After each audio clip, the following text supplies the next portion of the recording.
ఇక తెలంగాణ భారతీయ జనతా పార్టీలో కాంగ్రెస్ కోవర్టులు అనే ఒక వార్తను చూడొచ్చు సార్. పార్టీలో ఈ ఆరోపణలు కలకలం సృష్టిస్తూ ఉన్నాయి.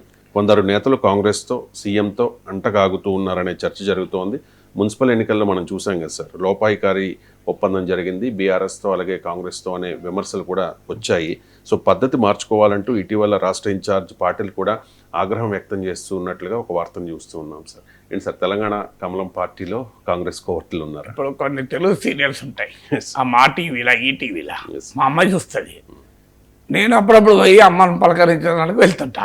మా అమ్మ బెడ్రూమ్కి వెళ్ళి ఆమె చూసి ఏందమ్మా రే మళ్ళీ ఇదే సీరియల్ ఇంకా అంటే, అరే ఇది చాలా రోజులైందిరా అంటది మా అమ్మ. అంటే ఏడాదో 2 ఏళ్ళు 3 ఏళ్ళు నడుస్తుంది సీరియల్ ఇది. సో ఇట్లా ఎన్ని రోజులు నడుస్తుందో తెలియలేదు. అడ్వర్టైజ్మెంట్లు ఉన్న రోజులు నడుస్తుంది. సాగదీస్తూనే ఉంటారు. అంటే పెళ్ళి అయ్యే వయసులో అమ్మాయి ఉంటే అమ్మమ్మ అయ్యే వయసు దాకా తీస్తారు దాని సీరియల్.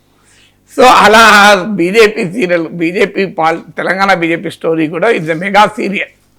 సో ఇది 3 పువ్వులు 6 కాయల్లాగా, 3 కుమ్ములాటలు 6 గ్రూపులు, 3 విభేదాలు. కుమ్ములాటలు అంటే పెద్ద పదం కానీ 3 విభేదాలు 6 గ్రూపుల్లాగా నడుస్తుంది. ఇదొక కంటిన్యూస్ స్టోరీ. అంతకుముందు నరేంద్ర మోడీ, ఫస్ట్ బిఎల్ సంతోష్ తెలంగాణకు వచ్చి మీరు బీజేపీ నాయకులుగా ప్రవర్తించండి, ఈ వర్గ నాయకుడు ఆ వర్గ నాయకుడిగా ప్రవర్తించకండి గట్టి క్లాస్ తీసుకొని వెళ్ళారు. ఆ తర్వాత తెలంగాణ ఎంపీలను పిలిచి నరేంద్ర మోడీ మందలించారని వార్తలు వచ్చాయి.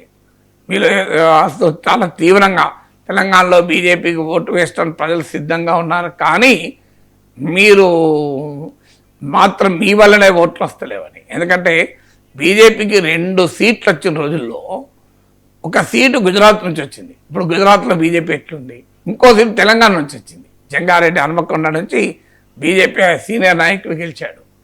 అందువల్ల తెలంగాణ బీజేపీ ప్రస్థానంలో తెలంగాణకు కీలక భూమిక ఉంది జాతీయ ప్రస్థానంలో.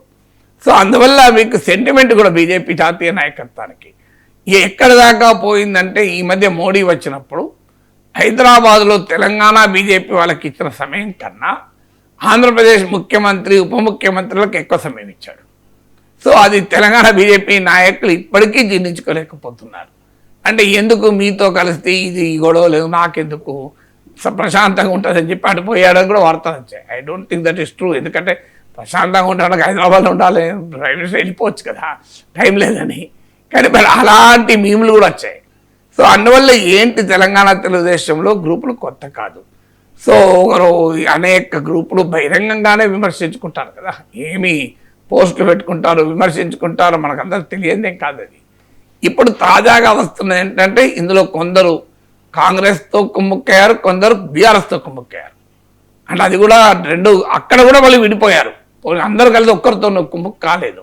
ఆరోపణ ఏంటి ఈ స్టోరీలో, కొంతమంది ఏమో కాంగ్రెస్తో ముఖ్యమంత్రితో అంటీ రాసుకొని పూసుకొని తిరుగుతున్నారు. కానీ అది ఎంత నిజమో నాకు తెలియదు. కానీ అవసరం ఉన్న దానికన్నా ఎక్కువ, అవసరం లేకున్నా ముఖ్యమంత్రి మాత్రం పొగుడుతున్నాం. ఎమ్మెల్యేలు ఉన్నారు, బీజేపీ ఎమ్మెల్యేలు, బీజేపీలో మంచి పదవుల్లోని ఎమ్మెల్యేలు కూడా ఉన్నారు. సో ఓపెన్గా తమ నియోజకవర్గ అభివృద్ధి కొరకు ముఖ్యమంత్రిని కోరడము తప్పులేదు. ముఖ్యమంత్రి అందరికీ ముఖ్యమంత్రి, ప్రధానమంత్రి అందరికీ ప్రధానమంత్రి. నరేంద్ర మోడీ బీజేపీ జాతీయ నాయకుడు, రేవంత్ రెడ్డి కాంగ్రెస్ నాయకుడు. కానీ ముఖ్యమంత్రి ప్రధానమంత్రి విషయం అందరికీ కదా. మీకు ఏదైనా సమస్య ఉంటుంది, మీరు బీఆర్ఎస్ నాయకుడు అనుకుందాం, మీరు మెమరాండం ఎవరికి ఇస్తారు, సీఎంకి ఇవ్వాలంటే కేసీఆర్కి ఇవ్వరు కదా, మీరు మళ్ళీ రేవంత్ రెడ్డికి ఇస్తారు కదా, నీకు నచ్చకపోయినా. అక్కడ తప్పలేదు. కానీ అసలు కాంగ్రెస్ నాయకులు కన్నా ఎక్కువ పొగుడుతున్నారు బీజేపీ ఎమ్మెల్యేలు. అవి బయట కూడా ఉన్నాయి ఓపెన్గా, మీకు అందరికీ తెలిసిందే కదా ఇవన్నీ. సో అందువల్ల మీకు ఇంతగా మీరు ఎందుకు అంటకాగుతున్నారు. ఈవెన్ మున్సిపల్ ఎన్నికల్లో కూడా కొన్ని చోట్ల ఓట్లే రాలేదు, అసలు నెగ్లిజిబుల్ ఓట్లు వచ్చాయి. అసలు అన్ని తక్కువ ఓట్లు వచ్చే స్కోపే లేదు బీజేపీకి. అంటే అక్కడ తాము గెలవని చోట్ల తమ బీజేపీ నాయకులు అటు కాంగ్రెస్తోనో ఇటు బీఆర్ఎస్తోనో అడ్జస్ట్ అయిపోయారు, అకామిడేట్ అయిపోయారు అనేది తీవ్రంగా చర్చ జరుగుతుంది. అందువల్ల బీజేపీకి అవకాశాలు ఎందుకంటున్నా అంటే, దుబ్బాక, హుజూరాబాద్, జిహెచ్ఎంసీ గెలిచిన సమయంలో కాంగ్రెస్ ఎక్కడుంది అసలు పబ్లిక్ పర్సెప్షన్లో. కాంగ్రెస్ హుజూర్నగర్ ఓడిపోయింది, నాగార్జునసాగర్ ఓడిపోయింది, అన్ని ఓడిపోడు కాంగ్రెస్. బీఆర్ఎస్ ఏమో గెలిచుడు, కాంగ్రెస్ సిట్టింగ్ సీట్లు కూడా గెలుచుకున్నారు. మునుగోళ్ళు మీకు గెలుచుకున్నారు కదా, అంతకుముందు పాలేరులో గెలుచుకున్నారు కదా. సో మీకు తమ సిట్టింగ్ ప్రత్యర్థుల సిట్టింగ్ సీట్లు బీఆర్ఎస్ గెలుచుకుంటే కాంగ్రెస్ ఏమాఎంఈలు ఓడిపోయారు కదా. జిహెచ్ఎంసీలో 2 సీట్ల చెప్పడు అందరి దృష్టి ఎక్కడుండే, బీఆర్ఎస్ను ఓడించి అధికారంలోకి వచ్చేది బీజేపీ అనే భావన ఉండే. అలాంటి పరిస్థితి నుంచి మళ్ళీ ఇటీవల ఎంపీ ఎన్నికలు 24లో 35% ఓటింగ్ వచ్చింది. ఆ 23 అసెంబ్లీ ఎన్నికల సీట్లు ఓటింగ్ డబుల్ అయింది, 7% నుంచి 14% అయింది. అసలు బీజేపీని వెనక్కు నెట్టి, సారీ బీఆర్ఎస్ వెనక్కు నెట్టి బీజేపీ అపూర్వ విజయం సాధించిన ఎలక్షన్ 8 సీట్స్ వచ్చాయి కాంగ్రెస్ సమానంగా. 17% బీఆర్ఎస్ పరిమితమైతే 35% వచ్చింది మీకు ఇక్కడ బీజేపీకి. సో ఇది ఎట్లా 17 కూడా కాదనుకుంటా, ఐ థింక్ 14%. సో మీకు 20% షిఫ్ట్ అయింది, దాదాపు 20% షిఫ్ట్ అయింది. ఎట్లా సాధ్యమైంది ఇది? అందువల్ల మరి క్లియర్గా బీజేపీ ఎలక్టోరల్గా వీక్ అవుతుంది. దీనికి దేశవ్యాప్తంగా హిందుత్వ ప్రభావంతో, మోడీత్వ ప్రభావంతో బెంగాల్ లాంటి రాష్ట్రంలో కూడా బీజేపీ గెలుస్తుంటే ఆంధ్రప్రదేశ్లో తెలంగాణలో ఆంధ్రప్రదేశ్ అంటే పోనీయండి, కూటమిలో ఉన్నారు, అక్కడ రాజకీయాలు వేరు. తెలంగాణలో ఎందుకు గెలుస్తలేరు ఈ ప్రశ్న అరవింద్ ఒక ఆవేదనతో ఒక ప్రశ్న అడిగాడు.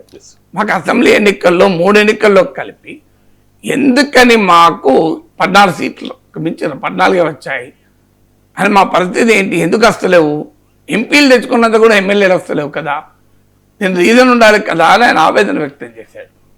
సో ఎంపీలు కూడా ఎంపీలు ఎమ్మెల్యే ఎక్కువ వచ్చినప్పుడు 8 ఎంపీస్ వచ్చాయి, ఎమ్మెల్యే కూడా 8 వచ్చాయి. ఒక్క ఎమ్మెల్యే వచ్చిన టైంలో 4 ఎంపీస్ వచ్చాయి. సో అందువల్ల డెఫినెట్గా బీజేపీలో ఈ ఆందోళన ఉంది. అందులో కొంతమంది బీఆర్ఎస్ అడ్జస్ట్ అవుతున్నారు, కొంతమంది కాంగ్రెస్ అడ్జస్ట్ అవుతున్నారని.